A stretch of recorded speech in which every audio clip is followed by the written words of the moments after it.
Salut à tous, c'est la salle. Dans cette vidéo, je vais vous expliquer pourquoi il faut passer sur PS4, Xbox One ou PC et ne pas rester sur PS3 et Xbox 360.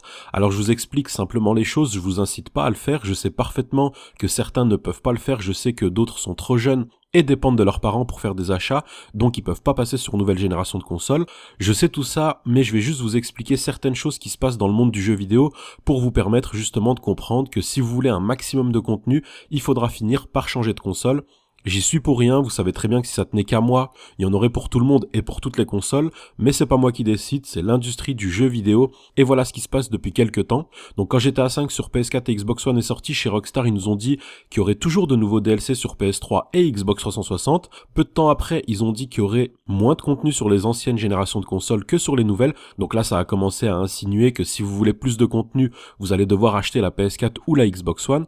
Ensuite, on a bien vu le nombre de nouveautés qu'il y a eu sur PS4 et Xbox One, mais pas sur les autres consoles, donc comme les Peyote, le cheval Marshall, le dodo, la Gogo Monkey Blista, les 3000 animations, les reflets, les effets, la vue à la première personne, etc., etc. Donc le message était plutôt clair, si vous voulez toutes ces nouveautés, vous passez sur PS4 et Xbox One. Pourtant, on avait bien vu que sur PS3 et Xbox 360, les modeurs ont réussi à mettre la vue à la première personne sans aucun bug, donc ajouter des véhicules non plus, ça aurait pas fait bugger le jeu. Sur PS4 et Xbox One, on a eu aussi plein de choses qui sont restées indisponibles sur PS3 et Xbox 360, comme des armes, donc le marteau par exemple, ou des véhicules, la Hot Knife par exemple, que tout le monde veut. En nouveauté, il y a eu aussi le Railgun, la hache, c'est tout des choses qui auraient pu exister sur toutes les consoles, mais non, ils ont décidé de pas les mettre. Tout ça, c'est pour vous dire de passer sur PS4 et Xbox One si vous voulez plus de choses pour vous amuser, pour jouer. Alors il y a d'autres éléments qui entrent en compte et c'est ça qui nous intéresse. Récemment, Tech2, le distributeur de GTA V, a dit que le business autour du jeu vidéo grandit énormément. Les jeux vidéo deviennent chers et très risqués. Donc ils ont dit que pour lancer un jeu vidéo, il faut des centaines d'ingénieurs et d'artistes à disposition, un gros capital et beaucoup d'argent pour commercialiser le titre. Ça leur coûte extrêmement cher. C'est pour ça qu'ils ont besoin de beaucoup d'argent et donc de vendre beaucoup de jeux.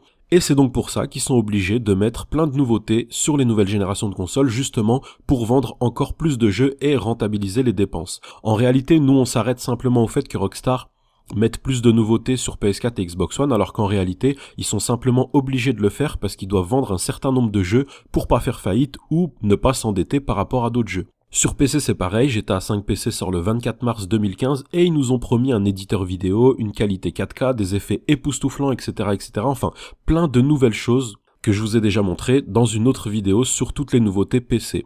Et en réalité, ils sont obligés d'apporter des nouveautés qui attirent le client parce qu'ils doivent vendre un certain nombre de jeux pour rentabiliser les dépenses. Après, c'est sûr que pour un jeu comme GTA V, la question ne se pose même pas, le jeu se vendra de toute façon super bien, peu importe la plateforme, peu importe les nouveautés, mais il faut savoir que GTA V permet aussi de rentabiliser d'autres jeux qui font des flops. Parce que oui, ils distribuent plein de jeux, pas uniquement GTA V, donc ils essayent de faire la plus grosse marge possible sur GTA V pour prévenir au cas où un autre de leurs jeux ne fonctionne pas.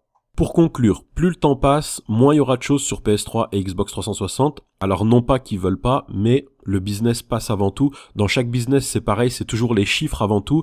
Mais ça n'empêche que plus ils vendent, plus ils peuvent bosser sur de plus grands projets et nous proposer de meilleures choses. Alors c'est un mal pour un bien. Ça fonctionne de toute façon de cette manière et pas autrement. Je pense que je vous ai plutôt bien résumé leur fonctionnement. Donc pas le nôtre, mais le leur. Ça n'engage que moi. Il y a sûrement d'autres paramètres qui entrent en jeu. Dans de grosses industries comme ça, de toute façon, il y a beaucoup de choses à prendre en compte. C'est tout pour cette vidéo. Et moi, je vous dis à tout à l'heure. Ciao, ciao.